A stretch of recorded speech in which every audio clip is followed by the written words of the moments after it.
रूस यूक्रेन युद्ध अब विनाशकारी मोड़ पर आ चुका है। 28-29 दिसंबर 2025 की आधी रात पुतिन के नोवगोरोद स्थित आवास पर 91 ड्रोनों से हमला किया गया। हालांकि रूस के एयर डिफेंस ने सभी ड्रोनों को नष्ट कर दिया, लेकिन इस हमले ने क्रेमलिन की सुरक्षा में बड़ी सेंध की कोशिश की है।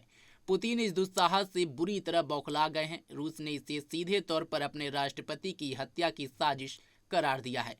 हालांकि यूक्रेन के राष्ट्रपति जेलेंस्की ने किसी भी प्रकार के हमले से इनकार किया है। उन्होंने इसे पुतिन का झूठ करार दिया। ये हमला ऐसे समय हुआ जब अमेरिका में यूक्रेन के राष्ट्रपति जेलेंस्की ने अमेरिकी राष्ट्रपति डोनाल्ड ट्रंप से मुलाकात की है।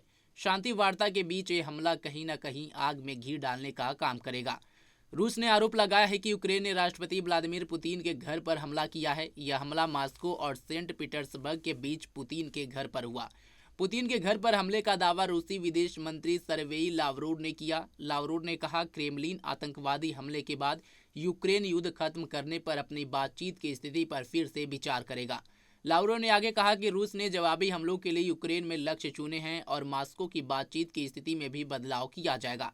रिपोर्ट के अनुसार लावरोव ने कहा कि यूक्रेन ने 28-29 दिसंबर को नोवगोरोड क्षेत्र में रूसी राष्ट्रपति के सरकारी आवास को 91 लंबी दूरी के ड्रोन से निशाना बनाया, जिन्हें रूसी एयर डिफेंस ने नष्ट कर दिया। माना जा रहा है कि इस ताजा घटना से न सिर्फ अमेरिका समर्थित रूस यूक्रेन शांति समझौतों पर बातचीत रुक सकती है, बल्कि युद्ध और ज्यादा भड़क सकता है।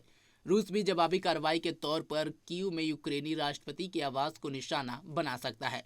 जेलेंस्की ने कहा, यूक्रेन ऐसे कदम नहीं उठाता जो कूटनीति को कमजोर कर सके। इसके उलट रूस हमेशा ऐसे कदम उठाता है।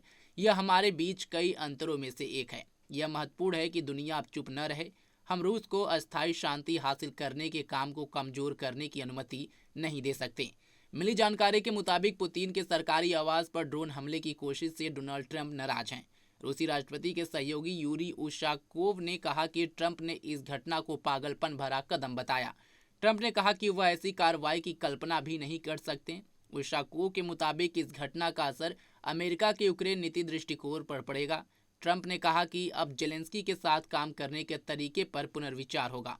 उन्होंने पुतिन को बताया कि यूक्रेन को संघर्ष विराम नहीं, व्यापक समझौते पर ध्यान देने की सलाह दी गई है। ट्रंप ने यह भी कहा कि भगवान का शुक्र है कि जेलेंस्की को टॉमहॉक मिसाइलें नहीं दी गई।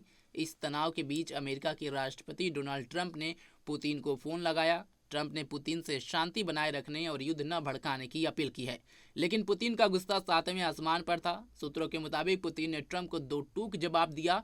उन्होंने कहा कि अब उनके घर पर हमला हो रहा है तो शांति की बात बेमानी है। पुतिन ने खरी खरी सुनाते हुए कहा कि अब कीव को इसकी भारी कीमत चुकानी होगी। फिलहाल देखना होगा रूस की आगे की कार्रवाई क्या होगी, लेकिन एक लंबे समय से चल रहे रूस यूक्रेन युद्ध कहीं न कहीं अब एक विनाशकारी युद्ध की तरफ बढ़ता हुआ जा रहा है।